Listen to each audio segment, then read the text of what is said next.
Awesome. What is up, everybody? How are you guys doing tonight? Feel good? Yeah. Awesome. My name is Taylor. I am so glad you guys are here at Tsunami. We got a full house, which is great. And we got a really, really fun night tonight. We are starting a new series. We're going to play a crazy game with a special guest. We also are going to be celebrating baptism tonight, which is really, really fun. Yeah, it's awesome. Hey, but we are going to start with circle time the way we have been, which is an opportunity for you to just chat with your small group. Just you guys. I know you've probably been hanging out, maybe playing 9 Square or outside playing basketball, but we want to give you guys a chance to just connect as the night starts. And real quick, we're going to jump to that, but I want to give you guys a little bit of insight on what we're going to do next week, okay? So next week for circle time, normally we have a 5-minute countdown and we come into the room and we have circle time where you connect with your group for like 10 minutes. Next week, we're going to have a 5-minute countdown on the screens. And when that hits 0, you guys are going to be in your small group locations for circle time, okay? So you're going to be there, you're going to chat for 10 minutes, and then you'll all be back in here for program to start together. Does that make sense? So hang out, get your pizza, do what you need to like normal, but when the timer hits 0, you're going to be in your small group spot. Leaders will help gather you, bring you there. It might take a few weeks for us to remember, but we're going to try that for a few weeks because we want you guys to be connected to your friends and a leader at the start of a night. We feel like it would set us up so much better to build lasting, awesome relationships, okay? So tonight, we're going to do circle time. You're going to have 2 questions, about 8 minutes to talk. It'll switch halfway through. 6th and 8th grade, I would encourage you to find a place to circle up, be together. Maybe you're comfortable where you're at, that's fine. 7th grade, if you want to be in the middle sections to circle up, that's great. Just find a spot, connect, and talk about these questions.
just about 1 minute left, so start wrapping up conversations, get back to your seats.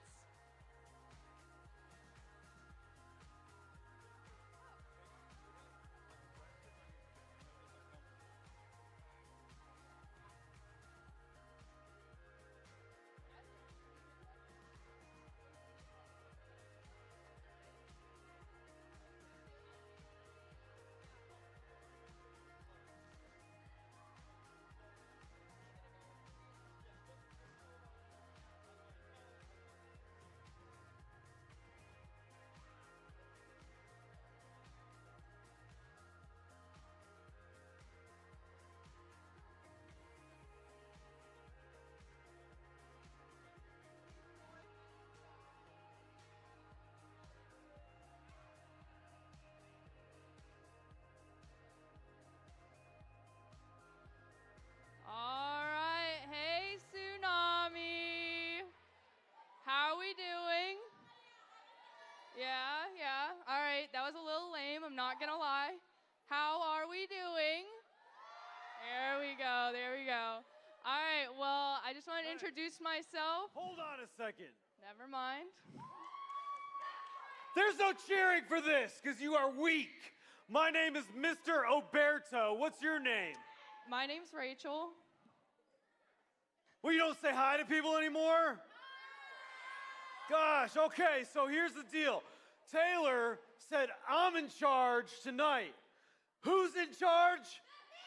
No, my name's Mr. Oberto, because when people see me, they're like, oh, bear, strong as a bear toe. Yeah. Right. My name's, listen, I'm a retired middle school PE teacher, and Taylor called me in here. He wanted to make me in charge because he said you guys are weak and you need to get some strength in you. Is that true? I mean, if you say so. Be confident. Tell me, is it true or not? It's true. Yes. All right, so I've been here, I've been put in charge, and you're not in charge, little miss. I'm not in charge, guys. It's all him.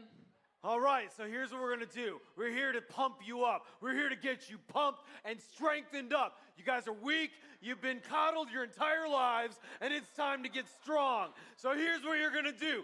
Stand up. We're gonna get warmed up. We're warming up. Everybody stand up. We're gonna, high knees. Get your high knees going. Do what he says, guys. No, listen. Not your high knee. High knees. High knees. All right, we're getting warmed up. All right. Arm circles. Arm circles. Not one arm, 2 arms. Arm circles. Okay. Now, it's time to just get some stretching going. Because listen, if you're going to be lean and mean like Mr. Oberto, you have to be stretched. Okay, so here's what we're doing. Here's what we're going to do to get you back into the shape of your lives, all right? We're going to play a little game. Now, I'd like to call it Mr. Oberto Says, because Mr. Oberto's in charge. But that's too long, so it's going to be Simon Says. Simon Says, Simon guys. Says. It's a game I used to play with my kids when they were in middle school. It was designed to pump them up. All right? So here's how it works. Mr. Oberto is going to give you commands, and you're going to do them. But if I don't say Simon Says first, you're out because you're weak. All right? So here are the moves. We got to practice the moves. Move number 1 is the Hulk Hogan. It's like this. You gotta flex though. You have to flex. I don't see you flexing. Don't forget to flex, he said it. All right, so there's that one. Then, next position is air squat. Don't use the chair. Don't be weak. All right, so ready? Hulk Hogan, air squat. Yeah, all right, here's the next one. This is one I taught my sons when they were real little. It's called, when you're out on the beach and there's a girl walking by, it's girls on the beach. Girls on the beach, it's hands on your hips. You gotta suck the gut in, chest comes out. Hogan, air squat, girls on the beach. All right. Here's another one. There's another move. When Simon says, kiss the bicep, you flex and you kiss the bicep. Yeah, give it a good smooch. Ah, yeah, all right. Ready? Squat. Hogan. Girls on the beach. Kiss the bicep. Yeah. I didn't hear any smooching. Let me hear it. Yeah, all right. All right, last move. Oh, got two more. We got the calf stretch. You gotta really lean into this one. You gotta lean into this one. Really lean. Really lean, guys. All right. Last one. Calf stretch. All right. Last one is, you got to jump and turn for this one. Jump and turn. Butt flex, butt flex, butt flex, butt flex. Come on. That is weak. All right, ready? Who's ready to play some Simon Says? I might just throw in some other random ones in there, but this is here to pump you up. Are you ready? Are you ready? Are you ready? I'm ready. Simon Says Hulk Hogan. Simon Says squat. Simon Says Hulk Hogan. Squat.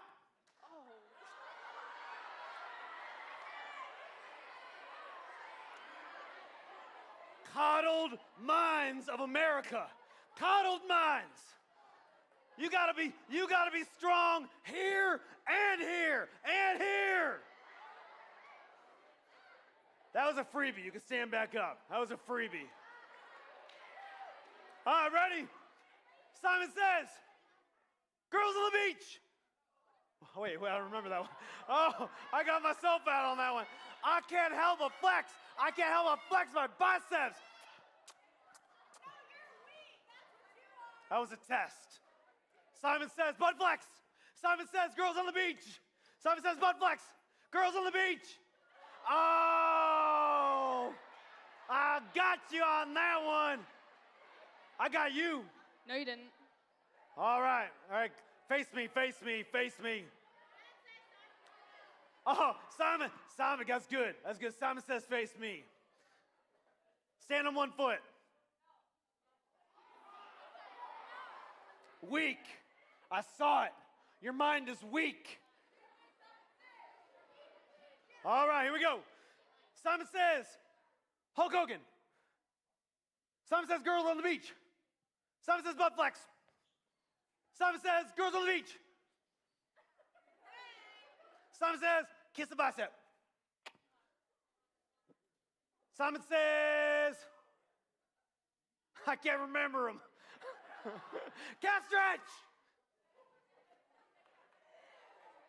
Hulk Hogan.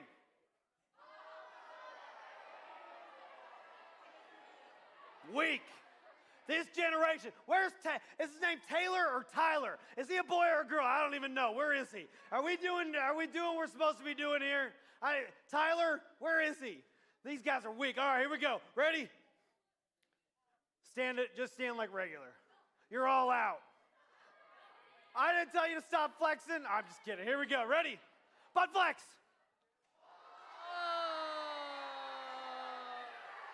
Ha! They're not strong up here where it counts. You got to be strong here, here, and here. All right, ready? Any commentary? So far, so good, honestly. All right. They're not listening very well, though. I'm not weak. You're weak. Get down and give me 20 right now. Get down and give me 20. Give me 20 right now. Now, get down. I would do it. Do it I don't right care. now. Do it. Get down. In fact, everybody give me 20. Simon didn't say, get up and you sit down. You're out. All right, ready? Kiss the bicep. Simon Says, kiss the bicep. Simon Says, Hulk Hogan. Simon Says, girls on the beach. Simon Says, calf stretch. Really lean into that one. You got to lean into it. Simon Says, stand up straight.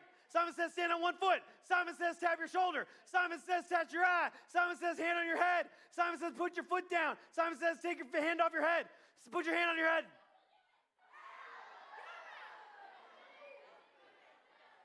Simon Says, Hulk Hogan. Simon Says, girls on the beach. Simon Says, kiss the bicep. Girls on the beach. All right, listen. What are we thinking? This is a hopeless generation. I'm going back to Thomas Unger Middle School to find me some new recruits. I can't work with these people.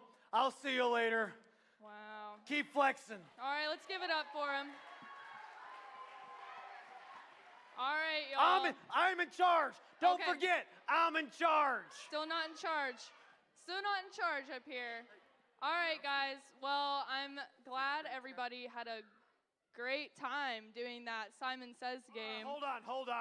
Oh, no. I forgot something. Hey, I'm in charge. Keep your pie hole shut. All right, I forgot something. In fact, there are some 6th graders who forgot something. If you're in 6th grade and you haven't signed up for the 6th grade scavenger hunt, get down and give me 20 right now because you need to sign up. It's this Friday night and you need to sign up. 6th graders, tell them all about it. All right. I'm in charge here. You tell them because I told you I'm in charge. Still in charge. 6th grade scavenger hunt, though. If you haven't signed up, tonight's the night, y'all. Get those sign-ups in if you want to join. All right, guys, we're also about to transition into a time of worship. It's a time just to be in community with each other and praise God and hear all that He's done in our lives. So if y'all want to stand up and join in for worship.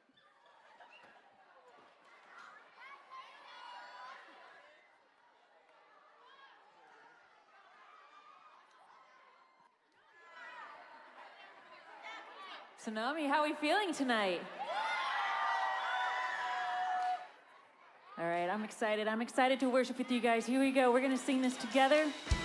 Can you put your hands together? Let me see. I can't see your hands. Let me see. Ready? See the light breaking through. Yeah. All the light with the truth. Hear the sound of the wind. Let the roar of heaven begin. Hey! You can't stay silent. Can't stay still when you show up in power, glory revealed. Oh, I can't stay silent, can't stay still when I feel the fire, feel the ground shake, heaven invade. Hey, come on, we say heaven invade. There's freedom in this place. Woo! Every heart awakened, everything is changing now. Heaven invade. Hey, hey, hey.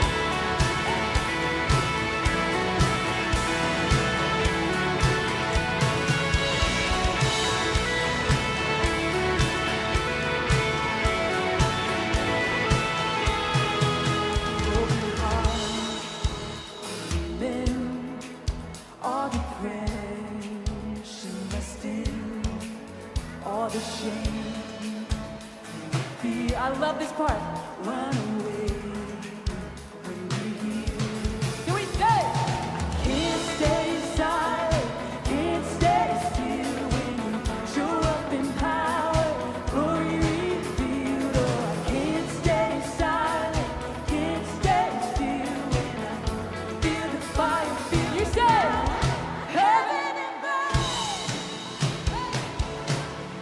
heaven invade. There's freedom in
Just a word from him. He is fought the raging war of sorrow. When he speaks, a whisper shouts with me. I sing it out, I see a miracle. I see a miracle in an empty grave. The one we thought was dead has come to life again. I see a miracle in every chain you break. The power of heaven roaring within me. You roaring.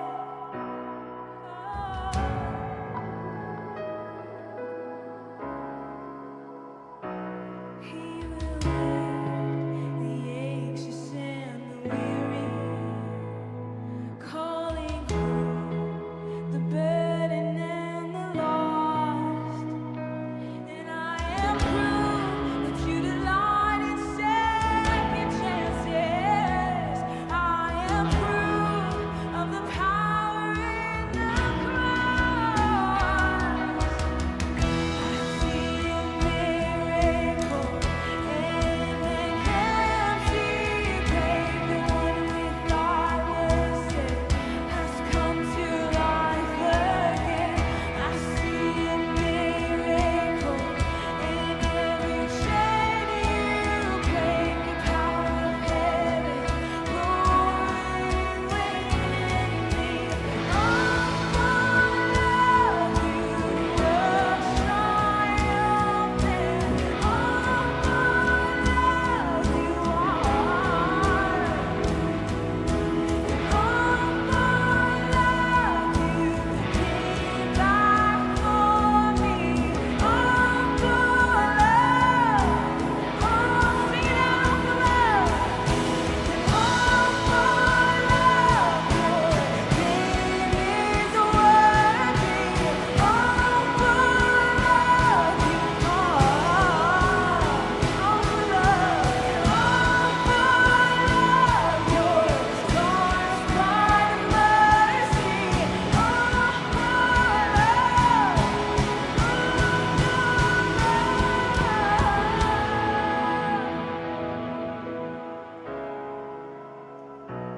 it was all for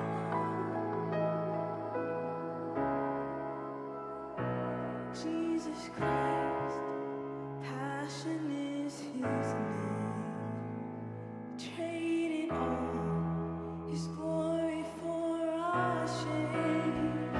And like he rose in freedom from the ashes, we will rise from death to life again. See a miracle in an empty grave. The one we thought was dead has come to life again. I see a miracle in every chain you break. The power of heaven roaring. I see a miracle. I see a miracle. Oh, I see a miracle. Whoa, I see a miracle. Oh, the power of heaven roaring within me.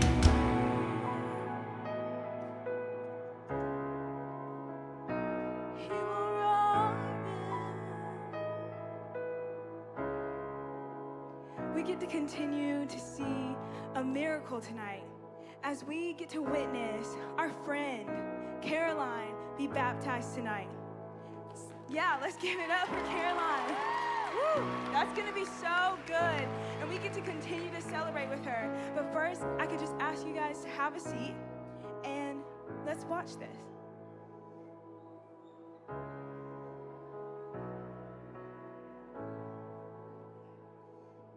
Got this?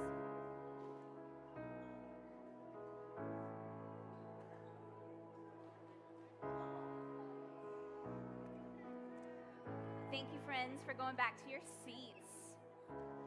And like Taya said, this is a super special moment that we together get to celebrate. And guys, baptism, it's a symbol of an inward faith and a decision to follow Jesus. It's not what saves us, but it is an act of submission to say, I want my life to follow him. He has done something miraculous in me, and I want to tell the whole world about it. So you guys, not only do we get to see Caroline's baptism tonight, but Caroline is one of our small group leaders, which I think is so exciting. It's so exciting because she doesn't come every week for herself. She comes because she wants you to know the miraculous work of Jesus in your life. And she wants to celebrate this moment with all of you and her friends and family. And I'm so excited to share it with you. So we're going to read Caroline's story. I've been going to church since I was very little, been surrounded by a Christian family, and would say that I too was a Christian from a young age. We went to church every Sunday for a long time until there was a divide that happened in my church, and my family chose to leave and search for a new church home. But we had lots of trouble finding one, so we eventually stopped attending church. At that time, I went to a Christian school, so I was still surrounded by people who loved me and knew the Lord. I learned a lot about him and his character through those years, but I still didn't know what it meant to have a personal relationship. When coming to college, I was no longer surrounded by a community based in faith. I now had to make a decision to seek out my faith for myself, to pursue the Lord in a new way that helped me to grow and know him and love him more. I found friends and community that pushed me to go deeper in my faith, and his goodness now meant so much more to me. In May of 2020, my sister and brother-in-law were in a terrible head-on car accident. And the Lord's grace and mighty protection that day and the days that followed were nothing like I had ever experienced before. An amazing display right in front of me of the power of God. But the Lord's work in my life doesn't end there. Over the past year, I've struggled a lot with depression and anxiety, finding myself lost and tired and at times hopeless. I pushed my feelings aside, not wanting anyone to know, trying my best to cover it up. I did not even want to bring them to the Lord, thinking that somehow I could overcome them all on my own, thinking that I didn't want to burden him with my mess. Eventually, I couldn't take it any longer. My strength was not sufficient, and I desperately needed a shepherd to guide me home. In that season, I had to trust him more than ever before to produce the things that I could not.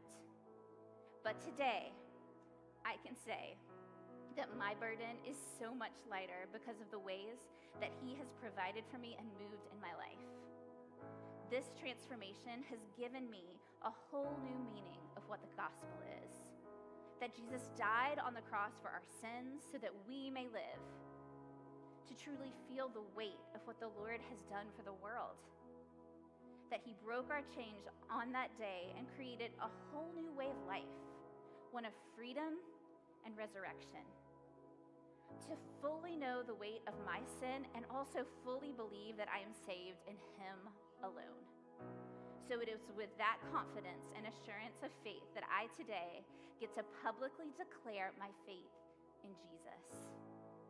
Well, Caroline, it is my great honor and joy to be here with you in this moment because your story, it resounds just this beautiful story of how Jesus meets us wherever we are, even in moments when we think he shouldn't or couldn't, like in our mess. That's something that just really stuck out to me because I know sometimes life feels too messy to bring to God.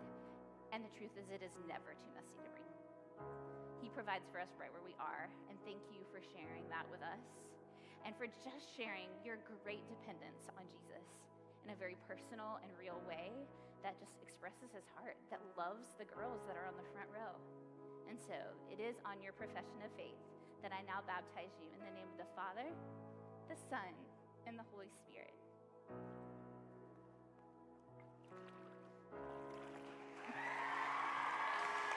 Yes, let's celebrate. Look.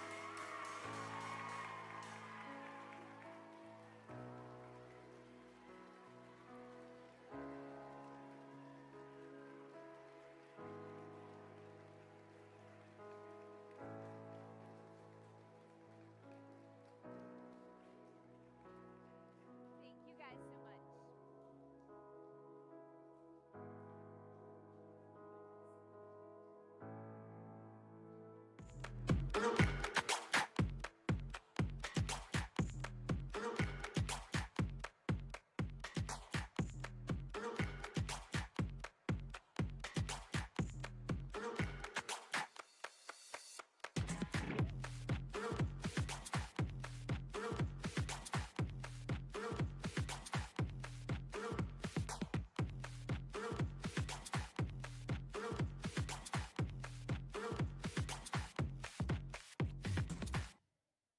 Yeah.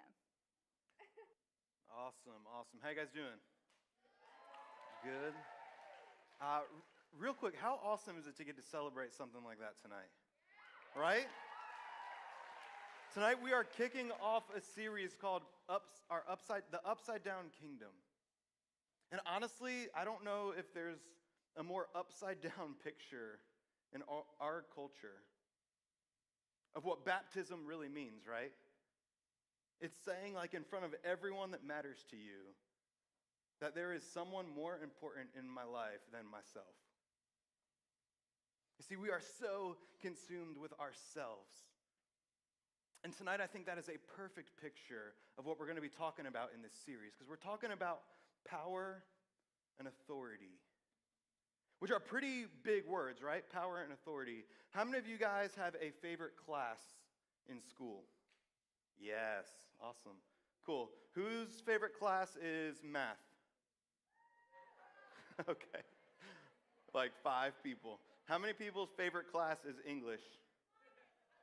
Even less, maybe? All right, whose favorite class is lunch? Okay.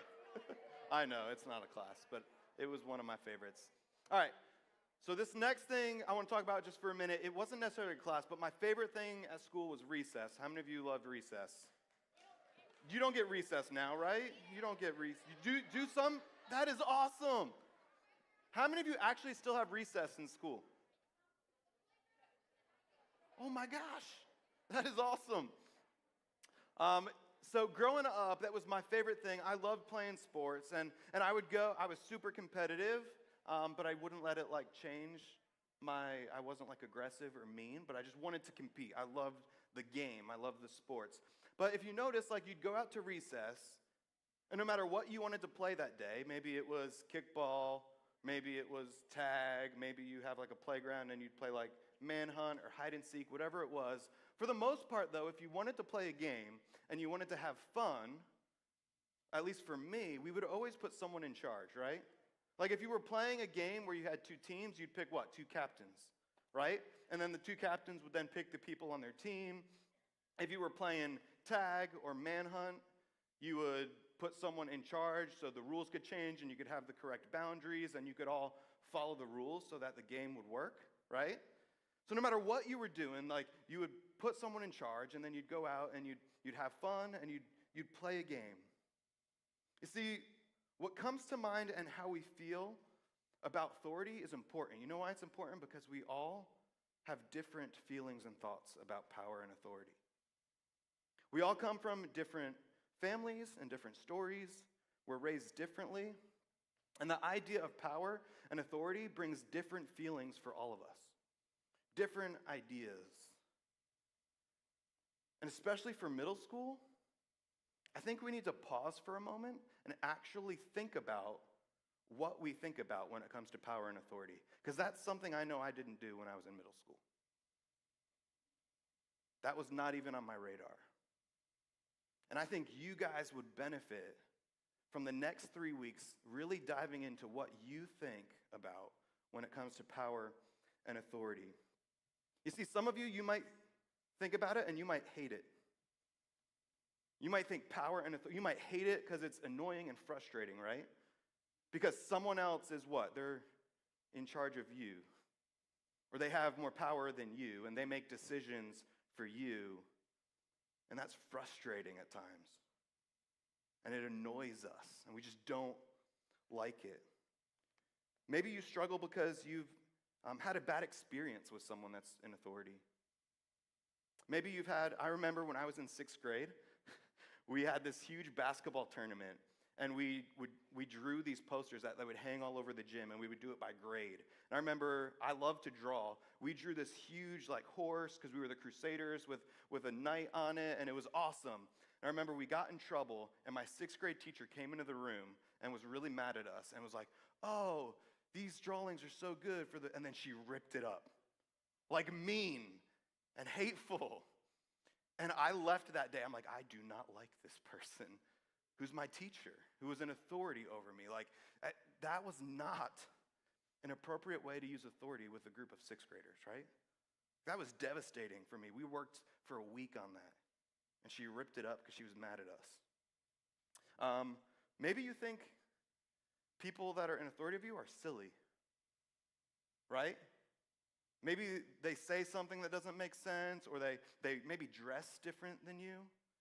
And so you think that their authority that they have isn't important because of the way they look or the way they come across to you.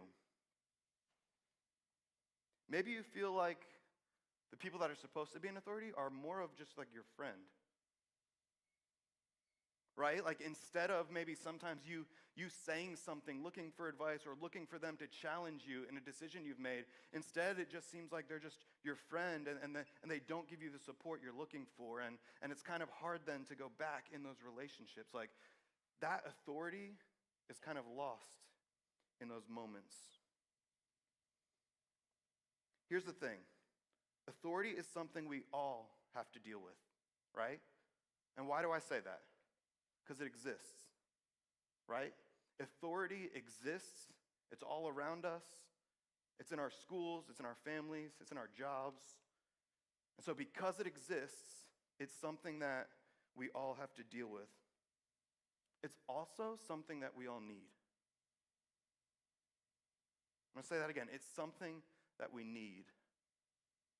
And again, you might be someone that says it's frustrating or annoying, or I don't get it, or it keeps me from doing what I really want. We need it if we're honest with ourselves, right? I can't get in my car and drive however I want on my way home tonight. That would be chaos. You guys can't go to school and choose to go to a class or not, or do something or not do your homework, or skip a test and still pass your it would just be chaos.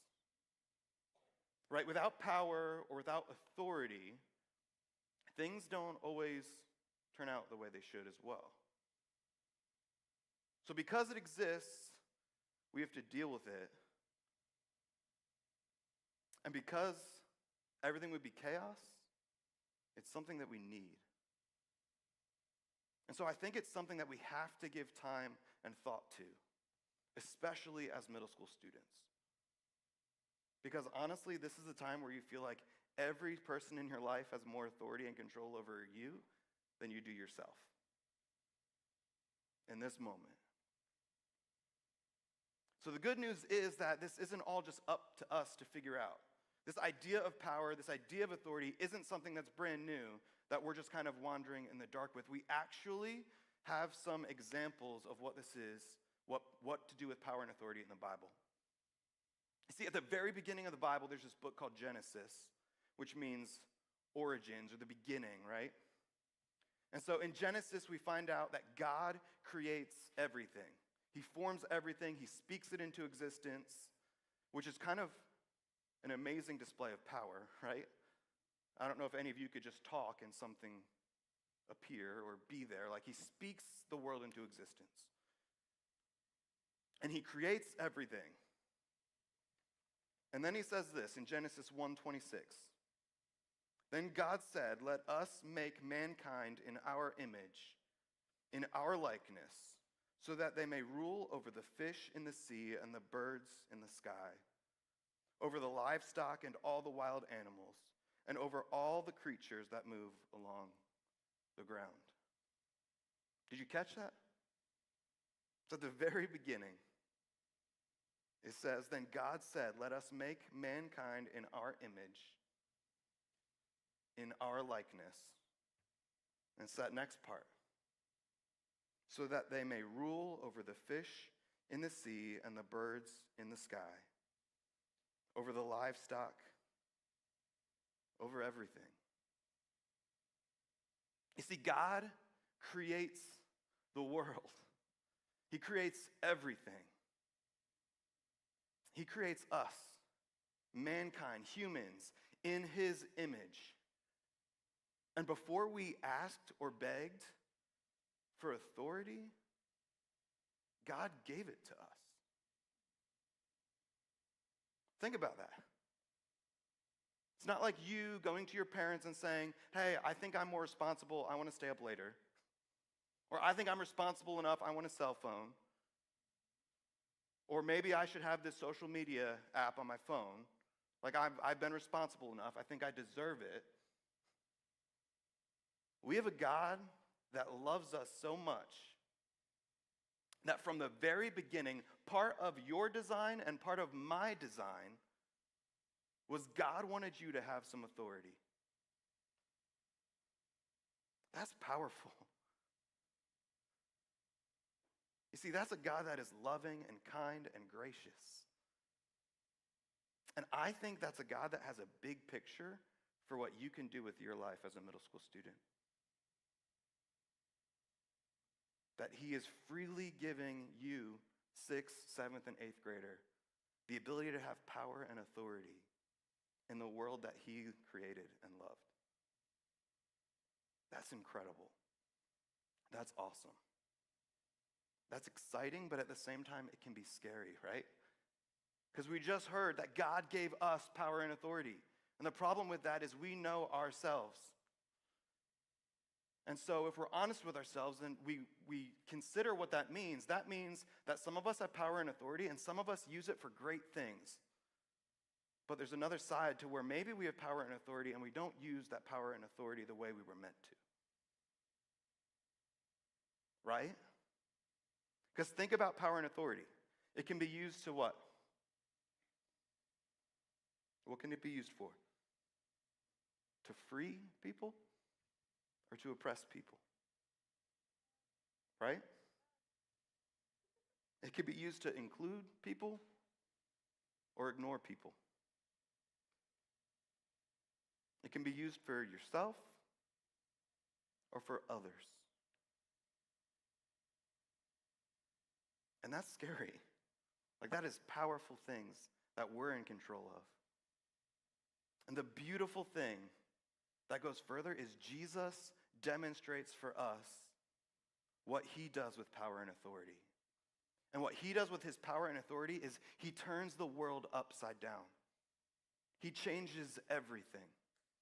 You see, when Jesus living a life that was good or holy or set apart was about following a set of rules.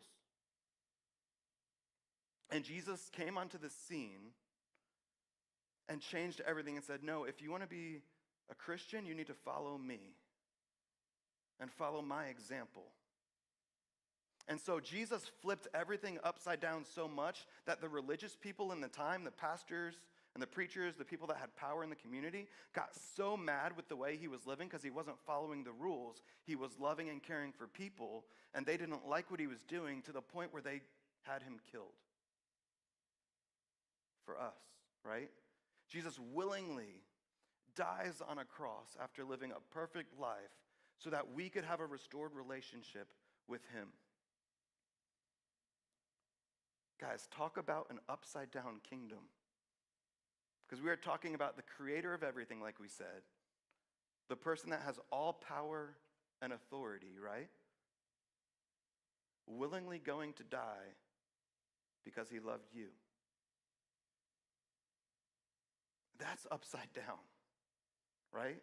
A king surrendering his authority for the people he created. It's unheard of.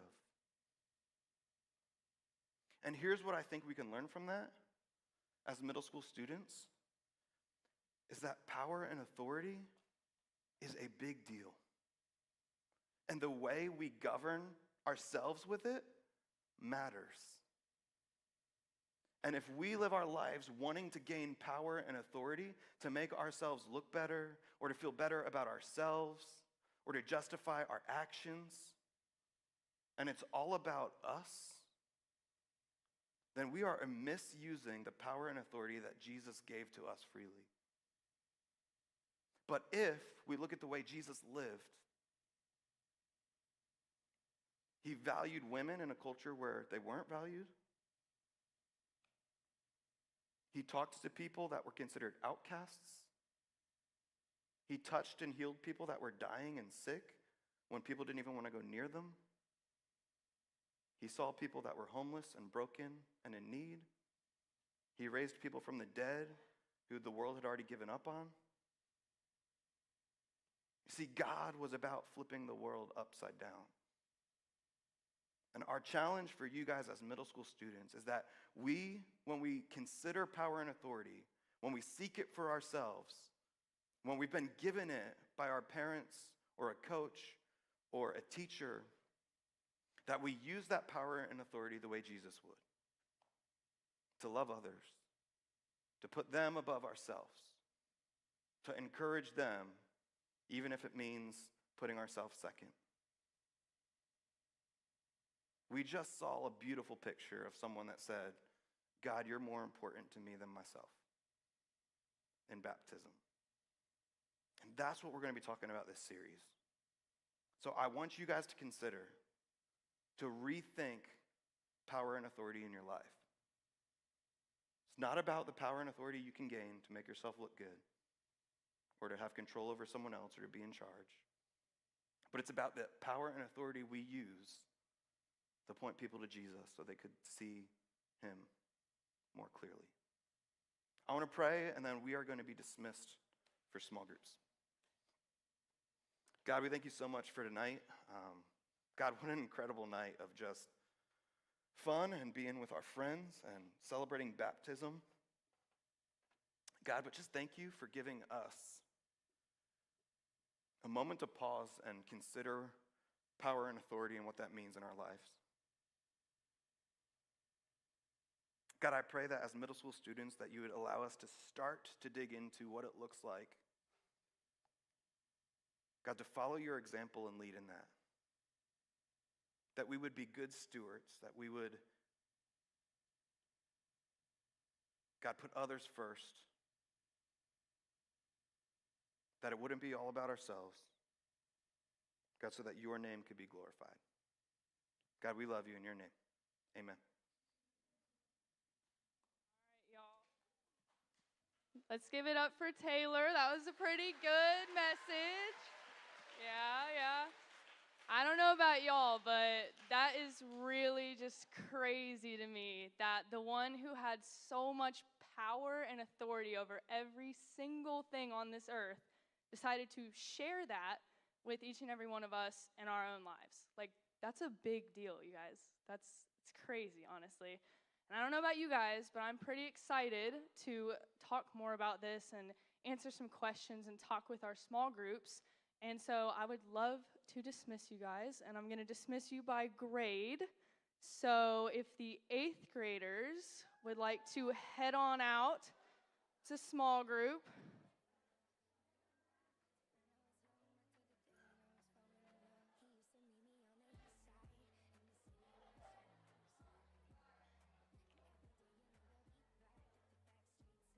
I'm going to let them clear out. They're moving slowly.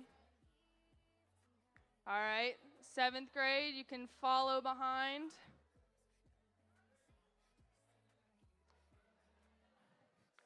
And 6th graders, I'm directing this to you guys now. You guys are going to have your rooms for small groups tonight, finally. Woohoo! And so we're going to let you guys, we're going to start with the girl 6th grade groups, and you're going to go out that door under the exit. Okay, they're going. So 6th grade girls, you are welcome to file out. Or boys too, I guess everybody's gone. Hey, I like that group in the back. Good listening, yeah. We'll let them clear out, don't worry. All right, that row in the back, the boys, you're welcome to scoot on to small groups. You know where you're going? Do we know where we're going? Yes, the screen.